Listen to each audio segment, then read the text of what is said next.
তাই আমি আমার চাটা এমন ভাবে তৈরি করেছি যার জন্য আমি এটার দাম 50 টাকা নিচ্ছি। আমার মনে হয় না যে আমি খুব একটা বেশি নিচ্ছি, কারণ আমি আপনাকে আচ্ছা দিচ্ছি এখনই।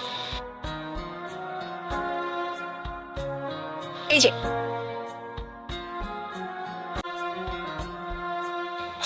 চাটা অনেক ভালো ছিল ম্যাডাম। বসছি এই একটু দেরি করে ফেলাইছে। সমস্যা নাই। ভাইয়া এই যে আচ্ছা, আমি 1 কাপ চা 50 টাকা বিক্রি করেছি। হ্যাঁ ম্যাডাম কি কর না কন, আমার চায়ের দাম তো কাপ প্রতি 5 টাকা। আচ্ছা, মানে একটা প্রোডাক্ট বা একটা ফুড কিভাবে একজনের সামনে এমন ভাবে প্রেজেন্ট করলে সে ওইটা আর কি নিতে বাধ্য।